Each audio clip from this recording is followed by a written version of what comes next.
build a great, great wall. Some alien race to come down and threaten us. Is the singularity near? The truth is out there. The military-industrial complex. The 7 mountains of the influencers of culture. To be as gods, you know. Change has come to America. Catapult of propaganda. From a secure location on top of the ridge in the heart of the beautiful Missouri Ozarks, this is A View from the Bunker. Now, here's Derek Gilbert.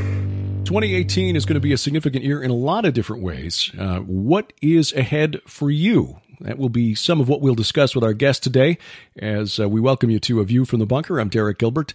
You, whether you're watching this at the YouTube channel, which is youtube.com/Derek Gilbert, or listening via View from the Bunker or at Spreaker, we appreciate you letting us into your home and your consciousness through whatever means you've chosen. Our guest today is a gentleman who has...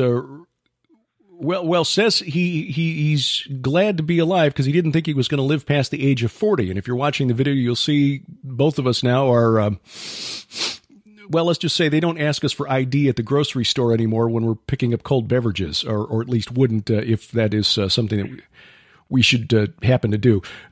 Anyway, our guest is one of the coordinators of the very popular and I think edifying Hear the Watchmen Conference. Is the next one coming up in Dallas, Texas, Grapevine, Texas to be precise, March 22nd through the 25th of this year, just a couple of months away. We welcome Mike-Kerr back to the program. Mike, good to see you again. Derek, good to see you, and I got to say, happy birthday to you. We both, we've passed our life expectancy, and here we are. Well, considering the career choice that I'd taken, which was top 40 radio disc jockey coming out of college, yeah, that's probably true. Thankfully, I discovered after I hit some measure of success, I was on the air in one of the top 5 radio markets back in, 30 years ago. Really, 30 years ago, I was on the air in Philadelphia. And at the time, it was market number 4, I think. 4 or 5, I forget what. It was like L.A., Chicago, New York, or New York, L.A., Chicago, and I think it was either Philly or maybe Dallas, then Philly, whatever. But still, at that point, I thought I had it all and realized pretty quickly that, hey, this isn't really making me happy. So I got out of it quickly enough. But you've been through a journey. Explain to me, and forgive me for sharing this without asking your opinion on this, but I've heard you talk about this publicly before, and I want to touch on this before we get into some specifics about the upcoming conference in March and why people should consider making it a stop. Making plans to attend, either in March. Why is it that you thought you weren't going to survive past the age of 40? Well, that's and I don't mind you asking the question. It's a good question. I had a wild life. I started my career on Wall Street and then went into commercial real estate. And, through a series of events, my life completely blew up. And I ended up homeless on the streets of Los Angeles. That was about 25 years ago. One day, one particular night, I went to sleep in the alcove of a Korean church of all places in downtown Los Angeles.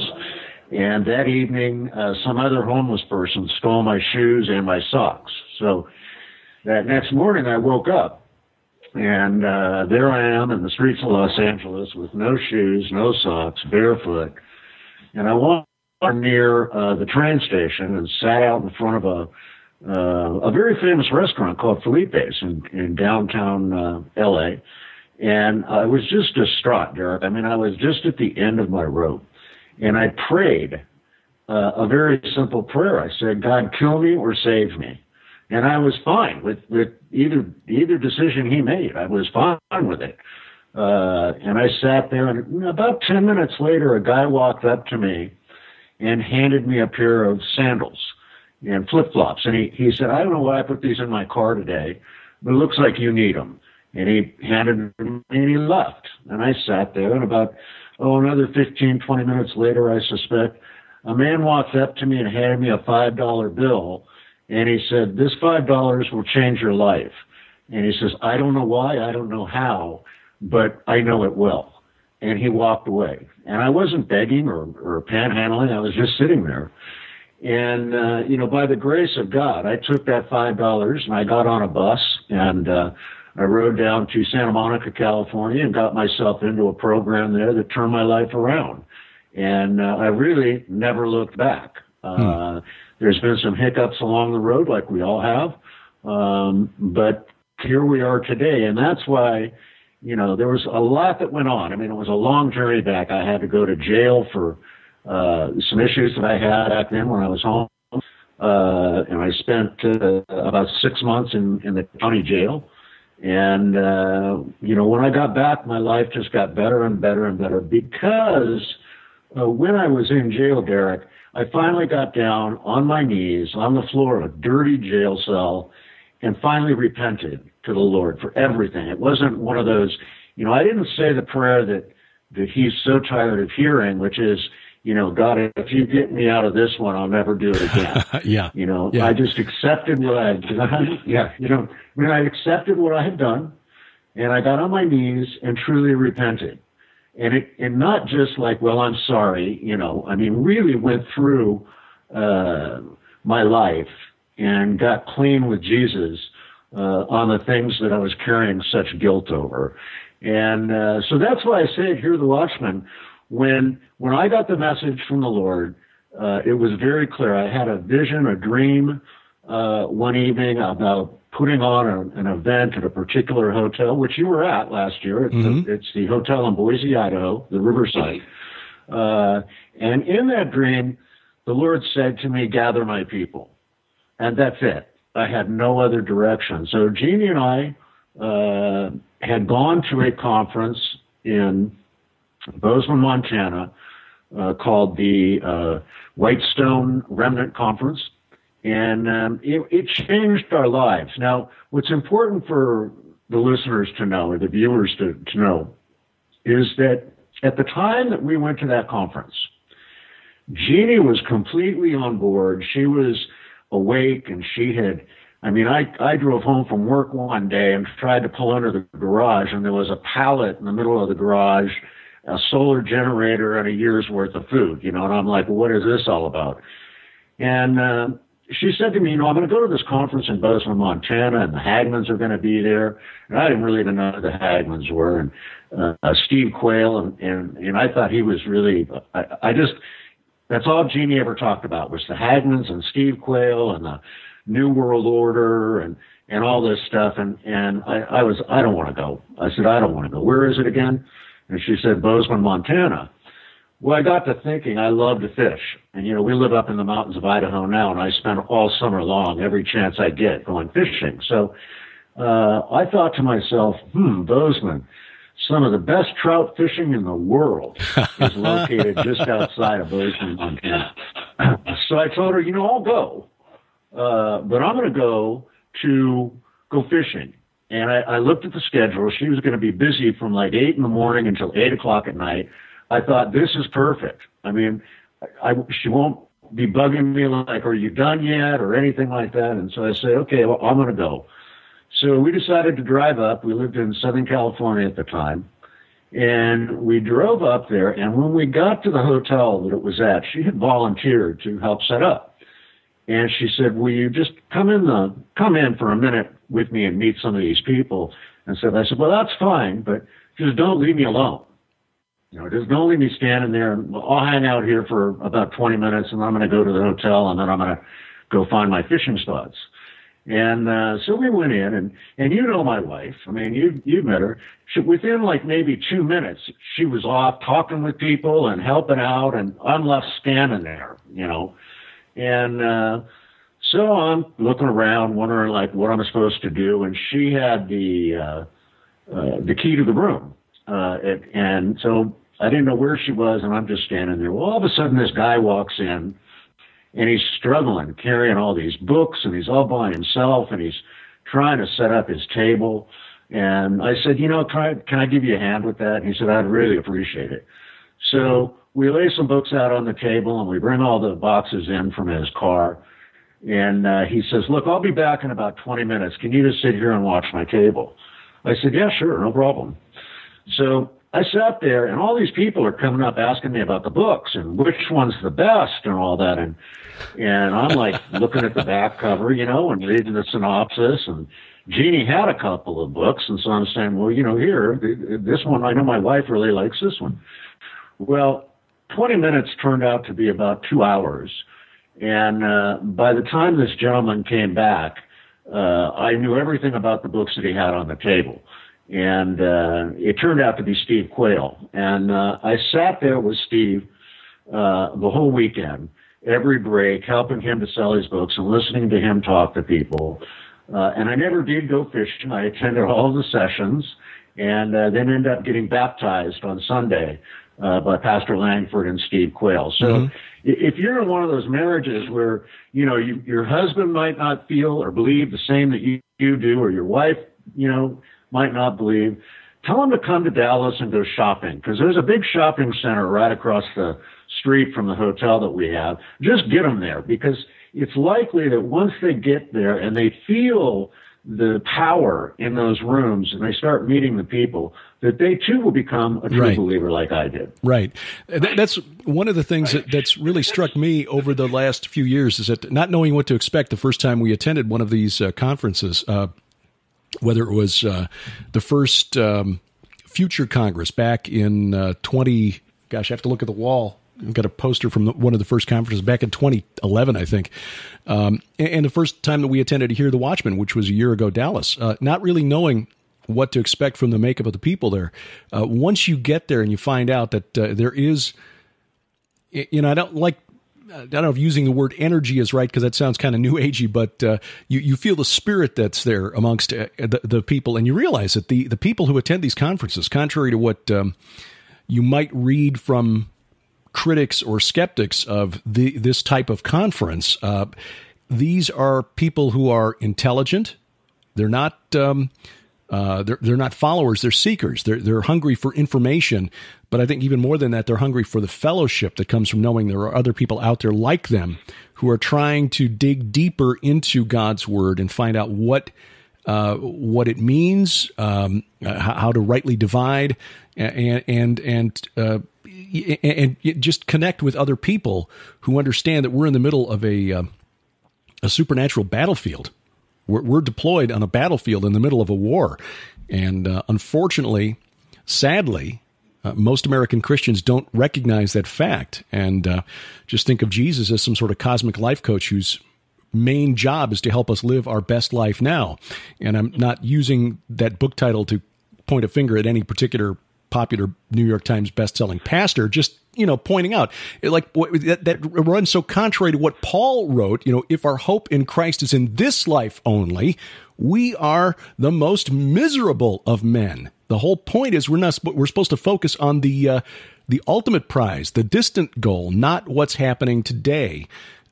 Today is a step toward getting to that goal. And I think when you get around people at a Hear the Watchmen conference, you're amongst hundreds of other people who get that, who understand that.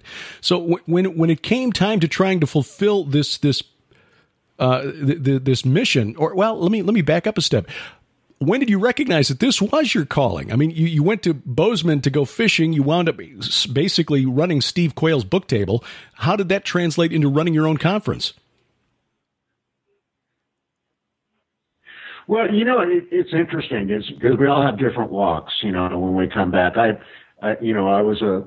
felt that I was a Christian, but I was more of a mainstream Christian after I had rebuilt my life and come back. You know, I was just more mainstream than anything. Mm-hmm. But I had questions that the church couldn't answer. And so that's what happened at that conference. I found that there were lots of people with the same questions that I had. And the speakers seemed to be addressing those questions. I was also highly motivated by listening to Coach Dave Daubenmire at that conference. It was the first time that he had spoken. He wasn't on the agenda. He just happened to come there with someone, and they said, "Hey, why don't you take about 20 minutes of my time today?" And he did. And, you know, what motivated me from what Coach Dave was saying is he was saying, get up out of your chair and do something for Jesus. And so, you know, it just evolved from there, Derek. And, you know, I always joke at the conference, you know, when God went through his Rolodex to try and find someone to do this mission, my name had to be the last one on his list. I mean, he must have called everybody else and they said, "I'm busy," but, you know, "you need to talk to my agent." I don't know what they said, but Jeannie and I just started putting it together, and I'll tell you what, the first one was very frightening for us. We sold our home in California, used the proceeds from the home sale to finance the first Hear the Watchmen. Wow. And then we did it there, and we just had faith, Derek. We had faith that it would work out. And it did work out, and we saw the need based on that, because what I witnessed happen there were people from all over the world who came together. It was almost as though they had trekked across a desert, and they finally found an oasis. And the most touching thing to me that happens during the conferences is when I stand in the back of the room alone or behind the stage during the breaks, and I hear the roar of people fellowshipping. And the same thing happens to me when we have a speakers dinner, which you know about, that's private for all the speakers who come to pray the night before the conference starts. And it's so wonderful to be in that room and to watch all the speakers fellowshipping and exchanging ideas and talking about things. You know, that is what it's really all about. And we just feel, Jeannie and I feel, that it's so necessary right now for all the remnant body to gather, to make connections. You know, we had a gentleman by the name of Mark Sutherland who came all the way from London, who thought he was out of his mind. He thought he was out of his mind. Mark will be back to this next conference. He had a wonderful time at the conference in Dallas last year. He made all kinds of friends. Pastor Casper McLeod visited with him when he was over in London recently. And that's what happens. People who felt totally alone connect with others. I mean, we've had people, Derek, who come to the conference and meet one another and find out that they live blocks away from each other, and they didn't even know they existed, and they thought they were all alone. Mm-hmm. So that's really, I think, what God wants. God wants, you know, of course, all of you to hear the message. And we have some wonderful speakers this year. We have yourself. We have Josh Peck. We have Henry Groover will be there. Yeah. Henry rarely speaks in the United States, so we're excited about that. L.A. Marzulli, Pastor Paul Begley, Josh Tolley, Dr. Michael Lake. The list goes on and on and on. And it's just, you know, it's an opportunity for people to learn from people like you and the other speakers, and for people to think. Now, Hear the Watchmen's a mixed bag. It's a mixed bag. There's no doubt about it. You go to some conferences and it's all pre-trib, you know, or it's all aliens or something like that. We have a mix of everything. And our desire was to give people the information so they can make their own minds up about who they want to follow and what they want to believe. And, you know, we tell everybody that attends our conference, you keep the trib debate in the parking lot, because at this conference, we just don't care. What we care about is the love of Jesus, and that's what we're here to talk about. Yeah, and so, you know, and the focus of the conference. And just to be clear, for people who may not be familiar with the Hear the Watchmen Conference, it is not a prophecy conference per se. It is more of a. There are all kinds of messages that come together at this, and so you're right. It is a broader spectrum of messages. But again, it's not a prophecy conference in and of itself. There will be some prophetic words that are coming. In particular, you know, Mark Taylor and Mary Colbert co-authored the Trump prophecies, which is mind blowing. And I know a lot of people are really skeptical about that. To be honest with you, with my background coming from very high church denominations, where everything is on the organ, everything in the service is in the program. You don't say anything that isn't written down in the program. You know, very call and response. Pastor says this, congregation says that. You sit on your hands even for the special music, because that clapping in church is disrespectful. And then suddenly to find yourself in amongst people like Mark and Mary, who come from a charismatic background. For a lot of people who come out of high church denominations, is very different. I mean, they've got a different vocabulary, different lexiconography, different points of reference when it comes to Scripture and how they fit prophecy into their worldview. Sharon comes from a Southern and Independent Baptist, and even that is different from the Charismatics, but also very different from my, Lutheran church upbringing. So you've got a variety of people coming together, but as long as we're all together on the main point, which is, 1 Corinthians 15, first few verses, the gospel by which you are saved, Christ died according to the scriptures for our sins, rose again on the third day in accordance with the scriptures, that's the gospel by which we are saved. We'll start there. We're all in agreement on that. And then from there, we'll start digging into things, and we may not agree on everything, but we can do so from a position of all aiming at the same target, and knowing that together, we can settle this all out once Christ comes back at the head of the heavenly host, and he tells us, well, none of you had all of this right, so all of us are going to have to make some corrections once we get to the final destination. Yeah, absolutely, Derek. It's a journey, right, for all of us. Right. I mean, and it's so fascinating to watch. You take like Pastor Carl Gallup, who I was scared to death of when I first asked him to come to one of our conferences, and I couldn't have been more off. He's like the nicest guy. He and his son Brandon are like a walking comedy team for Jesus, but you take him. That's absolutely right. You take Casper McLeod. Isn't it? I mean, they are. They are like a walking comedy. That I can't be around the two of them. I try to interview them together, and it takes at the conference when they're there in person. I'll interview the two of them together, and it takes to get 20 minutes down takes about an hour. Yeah. Because they just keep cracking me up the whole time, But you take someone like Carl, and then you take like Pastor Casper McLeod. Yep. Now, they couldn't be at opposite ends of the spectrum on their beliefs, but they are friends and brothers now, and they advise one another on things, and it's just wonderful to see that sort of thing happen. Now, the other thing that happens at the conference, we do prayer calls, and we do altar calls, and we do baptisms on Sunday. But, this last year, we brought a couple there, Jeanette and Douglas. They're from New York. Jeanette had cancer, and she came to the Hear the Watchmen Conference in Knoxville, Tennessee, and we all prayed over her.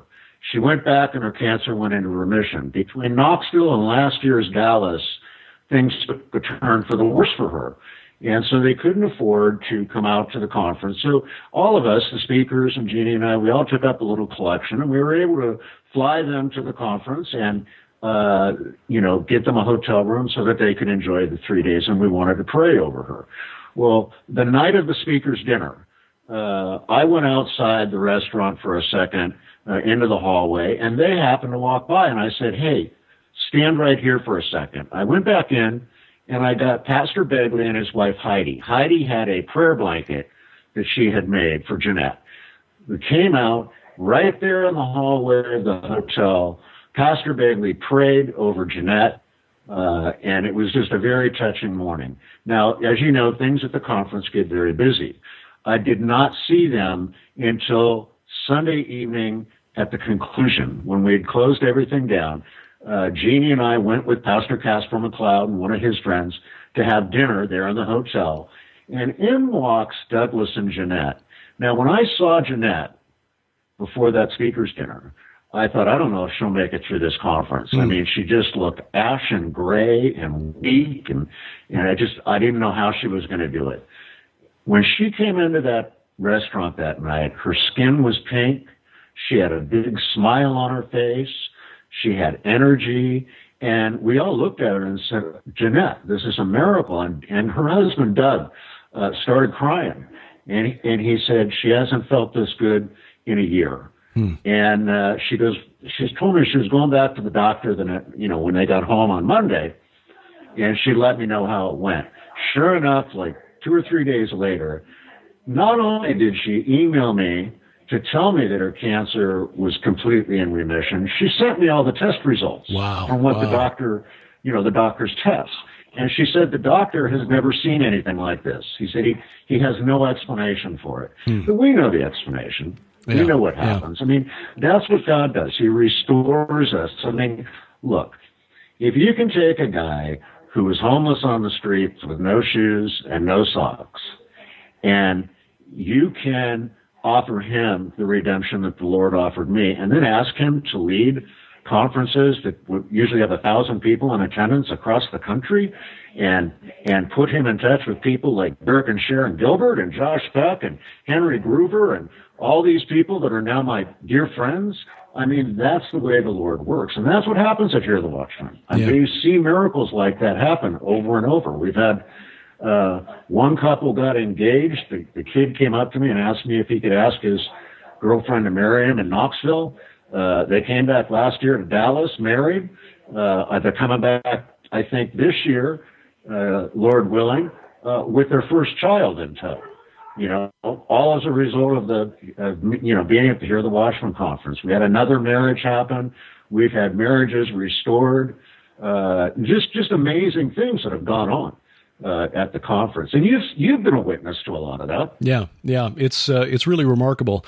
And again, coming from a denomination and a church upbringing where Jesus was again presented as more of an example for living rather than as our champion.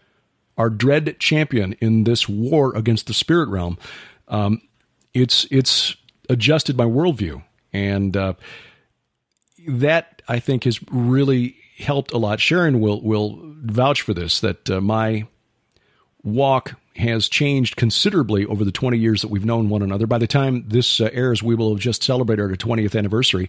And when we first met, I was still arguing that there was no contradiction between Darwinian evolution and the and the Bible.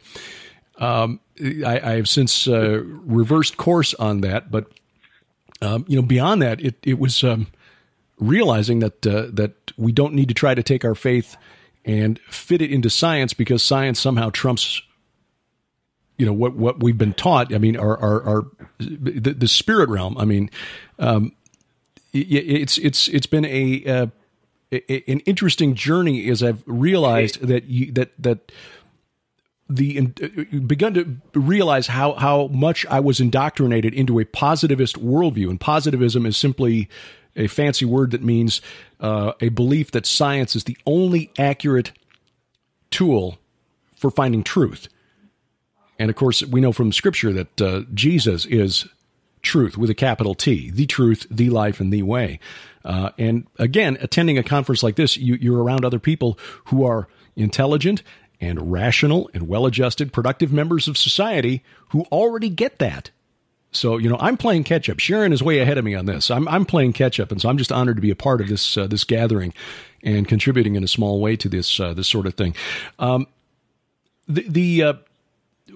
of the most interesting speakers that we had the opportunity to meet in Boise was Rabbi Zev Porat, who we've interviewed since then, and we're looking forward to seeing him again in Dallas, and hopefully we'll see him in May when we tour Israel, just in time for Israel's 70th anniversary of independence.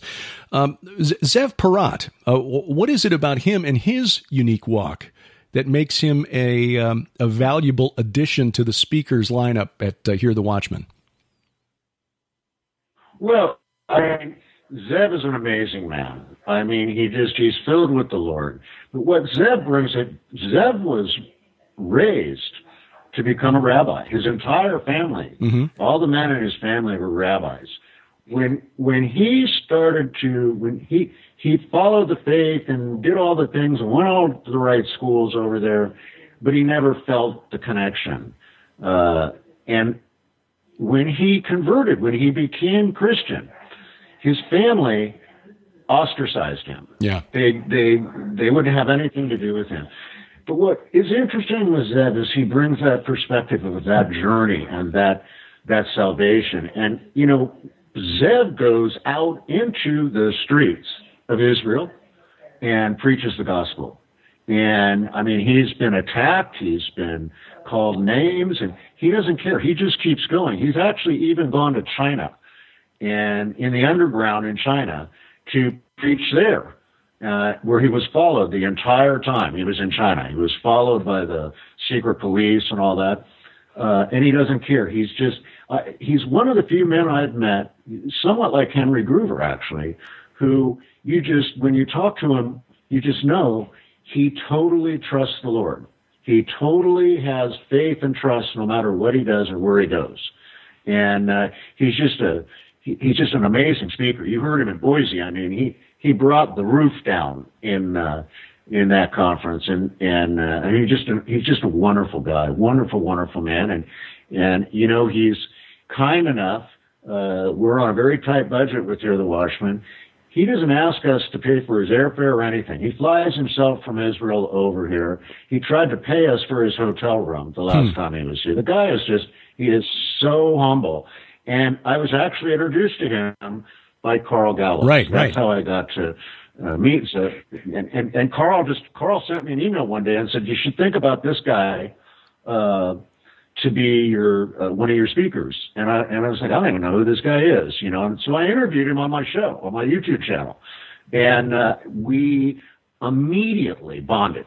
I mean, it was just an immediate connection between the two of us, and he just delivers a wonderful message of the Lord and really breaks it down. Yeah, the thing I found interesting in talking with him outside of the sessions and then interviewing him on View from the Bunker here several months ago was not only does he help us Christians, Western Christians, you know, Gentile Christians, understand better the Hebrew roots of the faith. And that's not to say that he's, we won't get into the debate of, you know, whether or not we still need to follow the dietary laws and all that. But we can't deny the fact that Christianity is rooted in Judaism. I mean, it is the outgrowth of what God delivered to Moses on Mount Horeb, on Sinai. And we have lost that connection at some point in our history. And that is the work of the enemy, trying to drive that wedge, sever the Gentile church from its Jewish roots, its ancestry. But he also, Zev, can share with us how we go back then and witness to our Jewish brothers and sisters. Because, you know, as Jesus said, I am the way, the truth, and the life, and no one comes to the Father except through me. So, and because we Christians don't understand the cultural milieu of our Jewish friends, that we can sometimes say and do things that create more stumbling blocks, more obstacles between them and the gospel. So Zev is a valuable friend to have because he comes out of that and understands it far better than we do, far better than most other Jews do, frankly, because as you pointed out, his whole family is in the faith. His grandfather, if I remember the story correctly, is actually a member of the reconstituted Sanhedrin. So absolutely. Yeah. And as you say, he's very humble, willing to talk to anybody. He loves to talk to people, you know, and that's another thing, you know, for your viewers to understand, that when they come to these conferences, there's no green room for the speakers or anything like that. Everybody's available, and folks, they want to hear from you. I mean, they want to talk to you, and so they all have tables in the back of the room, and at the breaks. I mean, it's quite often at the conference, I'll go down early in the morning and I'll see someone like yourself from Sharon or L.A. Marzulli and his wife having breakfast with just some attendee from the conference, sitting there talking and spending time with one another. Mm-hmm. And that's one of the other, because I've gone to other conferences where the speakers are kind of kept, you know, off sequestered. To the side. That is not our deal. Yeah. Sequestered.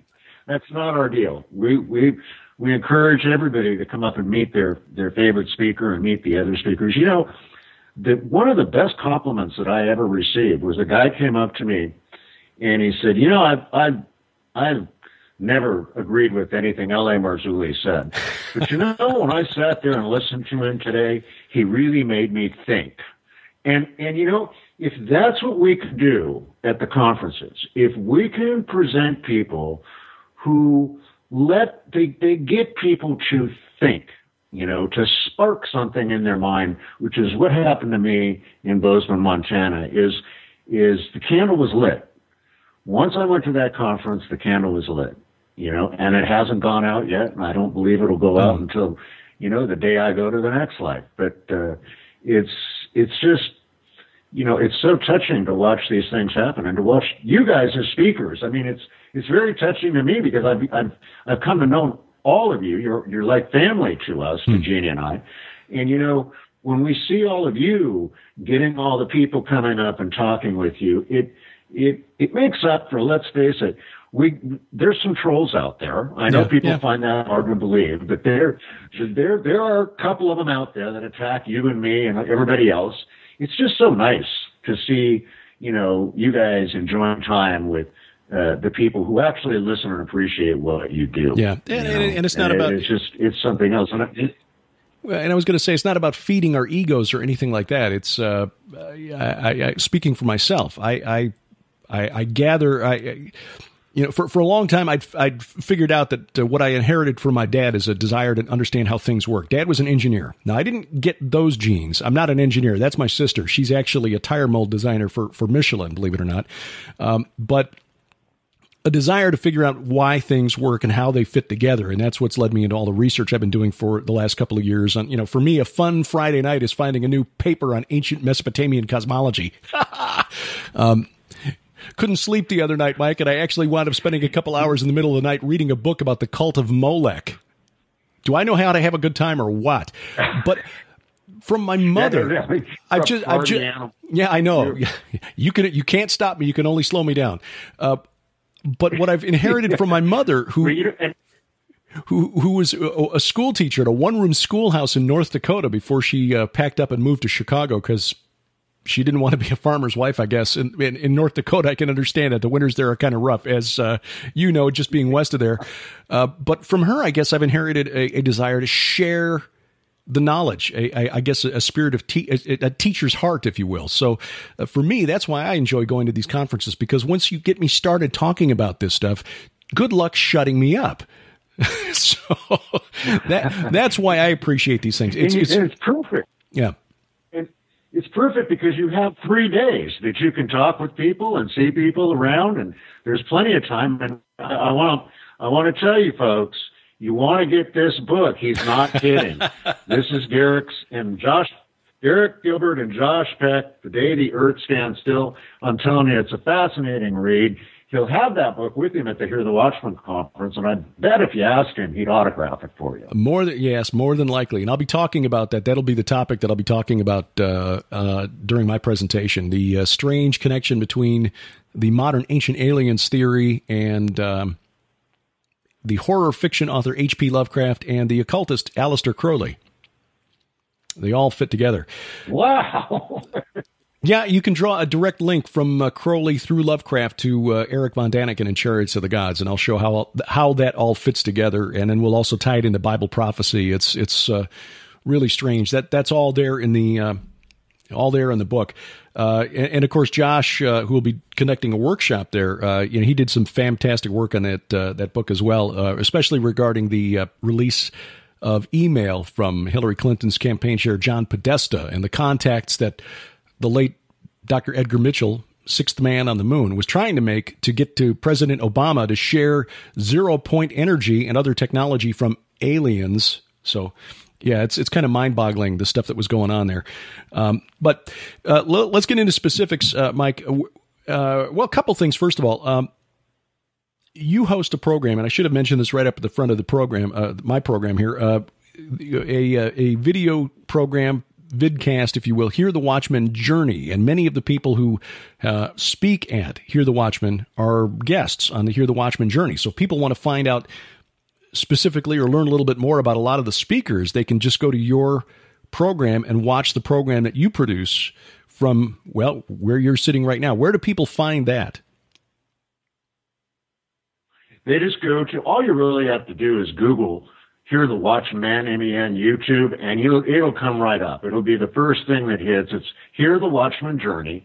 Most of the interviews are 20 minutes to a half an hour long. And we just talk about what's going on with the different people that we interview. I interview all of our speakers from the conferences. If you dig back in there, I think there's almost 500 interviews or videos that I've posted on there now. If you go back in and look through it, you'll actually see some of the presentations from past conferences in their entirety posted there, and you can look at it there. You can also go to Vimeo, Hear the Watchmen on Vimeo, and you can rent, so to speak, the entire past conferences are there. You can see them and see all the speakers. And I do want to let folks know, Derek, that we will be providing an on-demand program of the Dallas conference, just like we did before. What we did, folks, is when Derek speaks, we will record his speaking, and then within about an hour after he's done, it's up. We did that rather than live stream because it lets us provide the viewer with a much better product than the live streaming, where you don't have any glitches or you don't have any problems. That will be available here within the next 2 weeks to reserve your spot on that. But there's a lot of ways to connect with us. What you want to do is go to www.hearthewatchmen.com. If you click the contact button, you want to drop me an email, talk to me about anything that's on your heart or ask me questions about the conference, just feel free to do that, or come right directly into my inbox. All right. So we are encouraging people to sign up. You know, we are developing a schedule and nailing down all the topics from the speakers, and we hope to have that done by February 1st. Very cool. Mike Kerr is, along with his wife, Jeannie Moore, the coordinators of the Hear the Watchmen conferences. Again, the next one coming up at the Hilton DFW Lakes Conference Center in Grapevine, Texas. That's a northern suburb of Dallas, very close to the airport. March 22nd through the 25th. And we are looking forward to getting together with the whole group there, and especially seeing you and Jeannie again. Well, we're looking forward to seeing you and Sharon, and again, happy birthday to you and happy anniversary. Thank coming you. up. 20 years. That's a landmark right there. That's a landmark. So we're looking forward to seeing you and having you guys back, and you're just family to us. Again, the website is hearthewatchmen.com. That's hearthewatchmen.com, and you'll find that link in the show notes at vftb.net, and also below this video if you happen to be watching this at youtube.com/Derek Gilbert. And as you can see, we're got a better looking setup than we've had for this type of vidcast in the past. Sharon did yeoman's work as a birthday gift to me, setting this up and kind of dressing the area here. So we've got something that actually looks a little more professional. Now I just have to up my game and, wear more than just a T-shirt, I guess, from here on out. But this is how I broadcast for many years in the radio booth, and so this is what I feel most comfortable in when I'm sitting in front of a microphone. The toughest challenge is, and has been, even with Skywatt TV, talking into a microphone has never been a problem for me, at least not once I got past the first few months of, raw unabated terror. Once I got past that part, then shutting me up again was the difficulty. Now the main problem is just remembering to keep looking at the camera instead of just looking everywhere else, which is what you do when you're on the radio. Anyway, so we've got that conference coming up March 22nd through the 25th. March 22nd through the 25th. Calling back to the conference from October, the Blessed Hope Prophecy Forum in Norman, Oklahoma. The DVD sets are now available. You can get those from Prophecy Watchers. Those will be shipping this month. Prophecy Watchers, of course, that conference featured Tom Horn, Gary Stearman, L.A. Marzulli, Bill Salas, Rabbi Jonathan Kahn, Tim Alberino, Josh Peck, Sharon, myself. Sharon and I both gave 3 presentations each at that conference. So the DVD set will have all of those presentations. Some fascinating talks by Dr. Randall Price, Dr. Danny Ben-Gigi, and just Carl Teichrieb, another deep thinker, Ken Johnson. So just fascinating stuff, but you'll find all the information at prophecywatchers.com. That's the place to go to get that DVD set. We highly recommend it. What else did I want to talk about? Well, of course, Mike brought up the subject of the book, The Day the Earth Stands Still. And as I talked to Josh Peck at the office today, I'm remiss in not having him on A View from the Bunker since the book came out. Should have done that in conjunction with the release of the book, which was December 1st, and I didn't. I, for some reason, have not ever really thought about using my own podcast to promote my own stuff, which seems kind of silly. I enjoy talking to other people about what they're doing. And when I talk about my own stuff, it seems like I should be doing it on someone else's forum, whether in front of a crowd or, on someone else's program as an interview guest. But we've got the ability to put together a program. So Josh will be a guest coming up. We'll probably record that over at Skywatch TV. But that will be coming up on the 21st of January. And having said that, I'm also remiss in not having had Sharon on this program, but I think one time, and that I think we was recorded at the Hear the Watchmen Conference, or rather the Prophecy Watchers Conference in Colorado in 2016. So, I am really, really bad about that because she's got 3 novels out now in the Red Wing saga, which are beginning to attract some attention from people who are being drawn into the storyline, drawn into the characters. And I can see why, because Sharon is an excellent, excellent writer. And she also crafts some really engaging and intriguing plots. And this is one of the things that's really cool about the two of us doing what we're doing. She is taking some bits of information that I've been digging up in my research and using them to shape the plots that she's developing for the Red Wing saga. And it is really fascinating. So anyway, those will be Sharon and Josh will be the next couple of guests coming up on A View from the Bunker. Then I want to get into some, and I'll have to extend these invitations because I haven't done so yet, but there are some other folks that I want to talk to about the UFO and abduction phenomena, to return back to the subject of The Day the Earth Stands Still, our new book.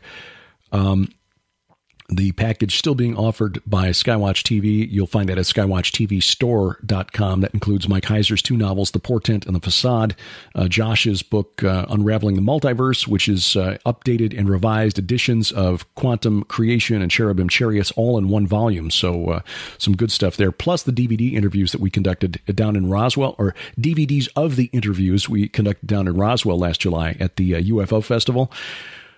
Stuff never before seen, and some of the stuff is jaw-dropping. Joyce Ahrens, Daryl Sims, Mike Heiser, Joe Jordan, Guy Malone. Check those out. So the whole package worth getting, and there's a bunch of other stuff, goodies that Tom has put together for this package that you want to take advantage of as well. The book is doing very well, and we thank you for that. Even with the package deal that Tom is offering, the book is doing well at Amazon. And of course, those are people who are buying the book at Amazon rather than taking advantage of all of the other stuff available from Skywatch TV. The book has been the number one. Now, at the time you watch this may be old news. As of this recording on January 5th, it's been the number one new release at Amazon in the science and religion category for 3 straight weeks, which is, to me, that's mind-blowing. It's encouraging because we've actually been keeping the skeptic Michael Shermer, the publisher of Skeptic Magazine, from the number 1 slot, which, he may be a nice man. I don't know. All I know from him is the stuff that I've read of his. He just reminds me of the line from the movie The Lost Skeleton of Cadavra, which is a tongue-in-cheek parody of 1950s atomic monster movies where a scientist character says, "I'm a scientist. I don't believe in anything." That strikes me. Maybe I'm wrong, but that strikes me as Mr. Shermer's worldview.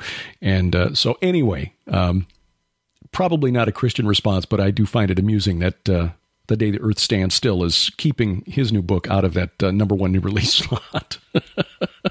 And we give, and if we've got anything right at all in the book, okay, the credit goes to the one who's inspired us and given us the gifts to research and to write. It's not me trying to pat myself on the back, because in my earlier career in secular broadcasting, directed a lot of people the wrong way. So no credit to me. Anyway, thank you for whatever attention you paid to the book. And if you bought a copy of the book and you bought it from Skywatch TV, if you get a spare minute and you've got an Amazon account, it would be a great help if you'd go there and give the book a review. That just helps it show up in the search. And it's not about selling more books. It's about making people outside the choir, people who aren't in the choir already, aware of the book and aware of the fact that the Bible has answers to this mysterious phenomenon called unidentified flying objects and called alien abduction. That's the ministry of Joe Jordan and why multiple-time abductee Joyce Ahrens is so willing to speak out about this. It's because it's a spiritual phenomenon. It is not a physical phenomenon. These are not extraterrestrial entities who are entering our domain and abducting humans. They are extra-dimensional entities, spiritual entities who are interacting with us. And that's been going on for a very, very long time. Thousands of years, literally. All of recorded human history. We have dealt with demons and fallen angels and gods. And I use that term in air quotes, even though God in the Bible, I mean, capital G, Yahweh, God, doesn't use air quotes when he calls these lesser beings gods. So I should quit being so squeamish about that. But humans have always known that the spirit realm has been interacting with us. It's only in our last 100, 150 years or so that we've tried to put a scientific spin on these interactions and call them star travelers, astronauts. No, the Bible has an answer for this. And we Christians shouldn't be afraid to share that answer. So anyway, if you get a spare minute or two and can leave a review at Amazon and hopefully get some of the people who are watching Ancient Aliens on the History Channel, people who believe Eric Von Daniken is onto something, people who are avid followers of Zecharia Sitchin, or maybe thinking that, hey, that sounds like a plausible explanation for the things that we don't understand about, the ancient world, megalithic architecture, strange symbols on ancient temples and things like that. Hey, look, the more I read about ancient cosmology, what the ancient Near Eastern people believed, the Mesopotamians, the Akkadians, the Sumerians, the Babylonians, were really Amorites, and their descendants, the Canaanites and the Phoenicians and the Arameans. The more I read about that stuff, the more I realize we really know a lot more about what they thought and believed than the people on the History Channel would like us to think. And that's why somebody like Dr. Michael Heiser, who can actually read Sumerian, can issue a challenge to Zecharia Sitchin, who's now passed on, but Sitchin's followers, that they have never dared take him up on, which is, hey, look, show me exactly where in Sumerian he's pointing to the existence of other planets. Because either Sitchin and his followers can't read Sumerian, or they can, and they're mistranslating it on purpose to promote a particular worldview. So, it's not as mysterious as they would like us to think. We do actually know a lot about what they believed, and it's not, let me say this, it is at the same time less mysterious and yet more mysterious than what the Ancient Aliens crowd wants us to believe. It is less mysterious in that it is not aliens from the planet Nibiru, and yet more mysterious because these entities were real, are real, and also, the Bible has something to say about them as well. That's going to be the focus of my forthcoming book, the book I'm researching and working on right now. Hope to have the manuscript done before we head to Israel in May. Working title, well, I'll hold off on that. But it basically is going to show how the cosmology of the ancient Near East, Sumer, Babylon, Canaan, Israel, Egypt, well, I'm not so much expert on Egypt, but I find a lot of correlation between those and what the later Greeks and Romans believed, and what we read in the Bible, and we will tie that into Bible prophecy and how that the gods who were punished and sent away to the abyss, to Tartarus, actually are going to get one final shot on the planet before the end of days. So anyway, enough babbling. Again, you'll find the offer for the book from Tom Horn and Defender Publishing at skywatchtvstore.com. That's skywatchtvstore.com. Hope you had an opportunity to see the new movie Alien Intrusion. Gary Bates and Creation Ministries International did a fabulous job with that film. We will keep an eye out and talk to Gary again when they get close to releasing the film on Blu-ray and DVD, because that's going to be a real powerful witnessing tool. Because we believe that this subject, the so-called UFO phenomenon, the alien abduction phenomenon, has deceived a lot of people, and it is an area, a mission field. And so we're looking forward to seeing when that film is available to in a format where you can hand it to other people who are curious about it instead of having to get them out to a theater. Yeah, that's what we got coming up. Sharon and I back on our regular schedule of producing the weekly Bible study, the Gilbert House Fellowship. We post that every week to gilberthouse.org, usually up by midday on Sunday. And hopefully you can find the time to join us there. We don't do it live. We record it and then upload it so you can listen when it's convenient for you. But again, the files are generally available by middle of the day Sunday. And coming very soon, we're going to start a midweek study on the book of Enoch, which has had more of an impact on New Testament cosmology, theology rather, than we thought. So that is something we'll be adding to that lineup. But again, you'll see that at gilberthouse.org. A View from the Bunker is a production of Gilbert House and released under Creative Commons Attribution Non-Commercial No Derivatives 4.0 International License. The opening theme is by Kevin MacLeod. His website is incompetech.com. The opening announcement by D.C. Good. Remember, we wrestle not against flesh and blood. I'm Derek Gilbert, and this is A View from the Bunker.